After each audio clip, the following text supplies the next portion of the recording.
ದರ್ಶನ್ ಅವರೇ ಅಗೇನ್ ಈ ಪ್ರಶ್ನೆ ನಿಮಗೆ, ಏನು ಕ್ರಾಂತಿ ಇಲ್ಲ ಬದಲಾವಣೆ ಇಲ್ಲ ಅಂತೀರಿ, ಹೋಗಿ ಒಂದು ಸಿದ್ದರಾಮಯ್ಯ ಅವರು ಯಾಕೆ ಸಿಕ್ಕಂತಹ ಸ್ಟೇಜ್ಗಳಲ್ಲೆಲ್ಲ ನಾನೇ ಮುಂದಿನ ವರ್ಷವೂ ಬರ್ತೀನಿ 5 ವರ್ಷ ನಾನೇ ಅಂತ ಯಾಕೆ ಪುನರುಚ್ಚರಿಸ್ತಾ ಇದ್ದಾರೆ? ಮೇ ಬಿ ದೆಹಲಿನಲ್ಲಿ ಅವರಿಗೆ ಹೈಕಮಾಂಡ್ ಆ ಒಂದು ಭರವಸೆಯನ್ನು ಕೊಟ್ಟಿರಬಹುದು. ಯಾವುದು?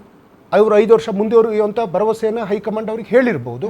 ಆ ಒಂದು ಉದ್ದೇಶ ಇಟ್ಕೊಂಡು ಮಾನ್ಯ ಶ್ರೀ ಸಿದ್ದರಾಮಯ್ಯ ಸಾಹೇಬರು ನಾನೇ ಮುಂದುವರಿತೀನಿ ಅಂತ ಅವ್ರು ಹೇಳಿರ್ಬೋದು. ಈಗ ಹಿಂದೆ ನೀವು ಅಧಿಕಾರಕ್ಕೆ ಬಂದಾಗ ಸಿದ್ದರಾಮಯ್ಯ ಅವರೇ ಇದ್ರು, ಆಗ 5 ವರ್ಷ ಸಂಪೂರ್ಣವಾಗಿ ಅಧಿಕಾರವನ್ನ ಅಂದ್ರೆ ಆಡಳಿತ ಕೊಟ್ಟರು. ಅವಾಗೆಲ್ಲೂ ಸಿದ್ದರಾಮಯ್ಯ ನಾನೇ 5 ವರ್ಷ ಅಂತ ಹೇಳ್ತಿರಲ್ಲ, ಬಿಕಾಸ್ ಅವ್ರಿಗೆ ಕಾನ್ಫಿಡೆನ್ಸ್ ಇತ್ತು 5 ವರ್ಷ ನಾನೇ ಅಂತ.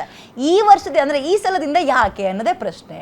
ಮೇಡಮ್, ಟಿಲ್ ನಮ್ಮ ಎಸ್.ಎಂ. ಕೃಷ್ಣ ಸಾಹೇಬರು ಮುಖ್ಯಮಂತ್ರಿ ಆಗೋ ತನಕ ಆ್ಯಸ್ ಯೂಶುವಲ್ ಆಗಿ ಯಾರು KPCC ಅಧ್ಯಕ್ಷರಿರ್ತಾರೆ ಅವರೇ ಮುಂದಿನ ಮುಖ್ಯಮಂತ್ರಿ ಆಗುವಂಥ ಒಂದು ಸನ್ನಿವೇಶಗಳು ಹಿಂದೆಲ್ಲ ನಡೆದಿರ್ತಕ್ಕಂಥದ್ದು. ಆದರೆ 13ರ ಚುನಾವಣೆಯಲ್ಲಿ ಮಾನ್ಯ KPCC ಅಧ್ಯಕ್ಷರಾಗಿ ಪರಮೇಶ್ವರ್ ಸಾಹೇಬರು ಅಧ್ಯಕ್ಷರಾಗಿದ್ದರು. ಆದರೆ ಕೊರಟಗೆರೆನಲ್ಲಿ ಅವರ ಒಂದು ಚುನಾವಣಾ ಸೋಲು ಮೇ ಬಿ ನಾನು ಅದೇ ಮೇಜರ್ ಪಾರ್ಟ್ ಅಂತ ಅಂದ್ಕೊಳ್ತೀನಿ. ಆ ಒಂದು ಸನ್ನಿವೇಶ ಜೊತೆಗೆ ಸಿದ್ದರಾಮಯ್ಯ ಸಾಹೇಬರು ನಮ್ಮ ಪಕ್ಷಕ್ಕೆ ಬಂದು ಪಕ್ಷದಲ್ಲಿ ದುಡಿದು ವಿರೋಧ ಪಕ್ಷದ ನಾಯಕರಾಗಿ ಆ ಸನ್ನಿವೇಶದಲ್ಲಿ ಮಾನ್ಯ ಸಿದ್ದರಾಮಯ್ಯ ಸಾಹೇಬರು ಮುಖ್ಯಮಂತ್ರಿ ಆದರು, ಇದು ವಾಡಿಕೆ.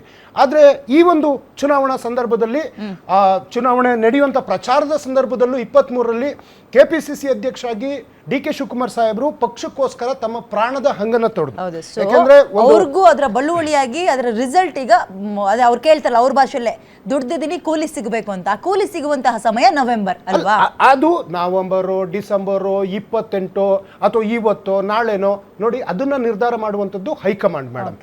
ಆದರೆ ಪ್ರಾಮಾಣಿಕವಾಗಿ, ಯಾಕೆಂತಂದ್ರೆ ಯಾರು ಅನ್ಕೊಂಡಿರ್ಲಿಲ್ಲ ಇದು ಈ ಮೆಜಾರಿಟಿ ನಮಗೆ ವೀರೇಂದ್ರ ಪಾಟೀಲ್ರು ಏನು ಮುಖ್ಯಮಂತ್ರಿ ಆಗಿದ್ರಲ್ಲ ಅವಾಗ 179 ಸೀಟ್ ಇದ್ದಿದ್ದು. ಇವತ್ತು ನಾವು ಏಕ್ದಮ್ ಒಂದೇ ಸರಿ ಈ ಮಟ್ಟಕ್ಕೆ, ಯಾಕೆಂದ್ರೆ ಮಾನ್ಯ ಸಿದ್ದರಾಮಯ್ಯ ಸಾಹೇಬರು ಉತ್ತಮವಾದಂತ ಕೆಲಸ ಮಾಡಿದ್ರು 13ರಿಂದ 18, ಆದ್ರೂ 165 ಭರವಸೆ ಈಡೇರಿಸಿದ್ರು. ಆದ್ರೂ ನಾವು ಚುನಾವಣೆಯಲ್ಲಿ ಸೋತ್ವಿ, 80 ಸೀಟಿಗೆ ಬಂದ್ವಿ. ಆದ್ರೆ ಮತ್ತೆ ಒಂದು ಬೌನ್ಸ್ ಬ್ಯಾಕ್ ಆಗಿ ಎಲ್ಲಿ ಚಾಮರಾಜನಗರದಿಂದ ಬೀದರ್ ತನಕ ನೋಡಿ, ಒಂದು ಹೆಲಿಕಾಪ್ಟರ್ ಆಕ್ಸಿಡೆಂಟ್ ಆಗ್ತದೆ, DK ಶಿವಕುಮಾರ್ ಅವ್ರು ಹೋಗ್ಬೇಕಾದ್ರೆ, ಮೈಸೂರಲ್ಲಿ ಹೋಗ್ಬೇಕಾದ್ರೆ ಒಂದು ಬಸ್ ಆಕ್ಸಿಡೆಂಟ್ ಆಗ್ತದೆ.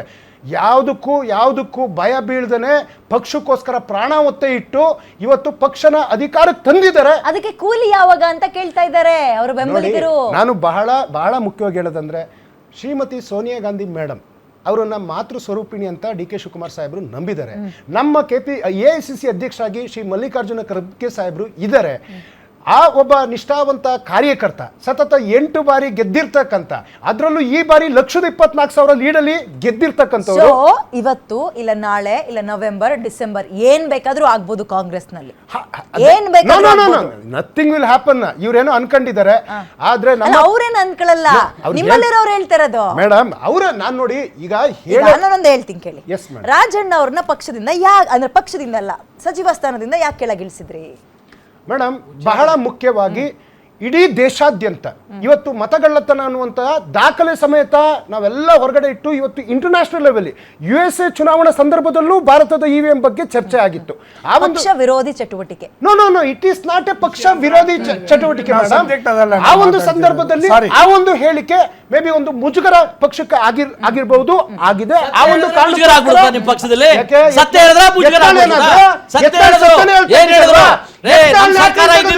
ನಮ್ಮ ಸರ್ಕಾರ ಇತ್ತು, ನಮ್ಮ ಸರ್ಕಾರದಲ್ಲಿ ನಾವೇ ನೋಡ್ಕೋಬೇಕಾಗಿತ್ತು.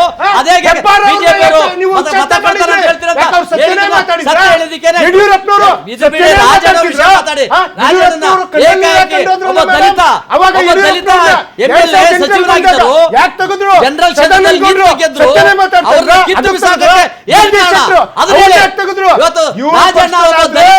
ಜನರಲ್ ಮಂತ್ರಿ